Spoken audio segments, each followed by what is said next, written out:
go back to the question of the role of the courts. And in particular, for fans of limited government, how much can one expect to get those limits out of the courts as compared to out of Congress or state legislatures? So people disagree on what the Constitution means in good faith, just different people have different views. And history suggests that presidents are going to nominate people that will tend to further their political views, and probably senators, history suggests, will tend to vote in favor of or against nominees based on whether they think that nominee will favor their political views. And if that's true, how do you get courts to impose limits that are contrary to the interests of the nominating president and the affirming senators? Is it sort of baked in that the courts can't get very counter-majoritarian? And if so, what does that mean in terms of fans of limited government seeking relief either from the courts or from legislature? Right.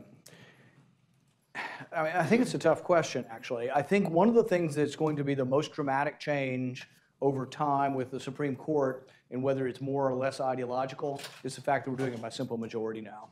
And we went a long time saying you had to get 60 votes, and the only really controversial one was Clarence Thomas, who I frankly think is the best justice, but you know, he won 52-48. But now you're going to get a lot. Gorsuch, I think, won, what, 56, 44. He had a couple of Democrats, but it was very partisan.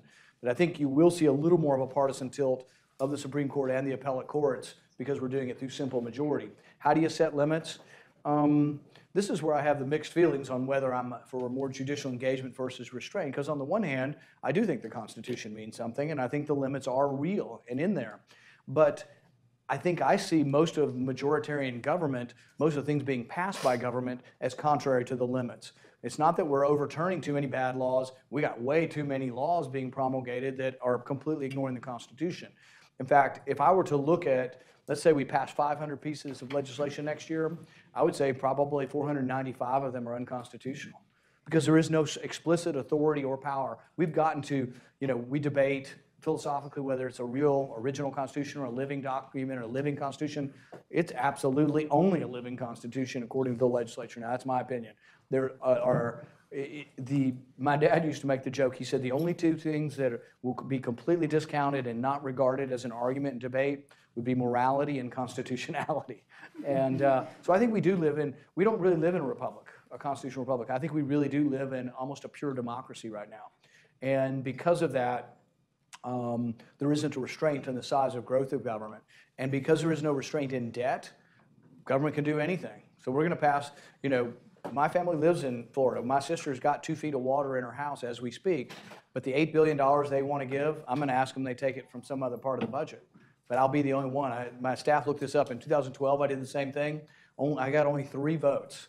I think it was Mike Lee, myself, and Heller voted in 2012 to offset it by taking foreign aid money we're going to give to someone else and actually giving it to our own people instead because we're out of money. People say, oh, no, we should help the poor people in other countries and help our poor people in our country, too. And it's like, where's the money going to come from?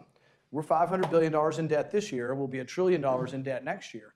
And the only argument you can make for not offsetting the spending is, oh, but I'm compassionate. I want to help people. And that's the biggest problem we have in Washington is we have a big heart, small brain syndrome. And everybody's compassionate with someone else's money. You know, try asking people to give some of their own money, and we'll see how far that goes. But it's always easier to give somebody else's money.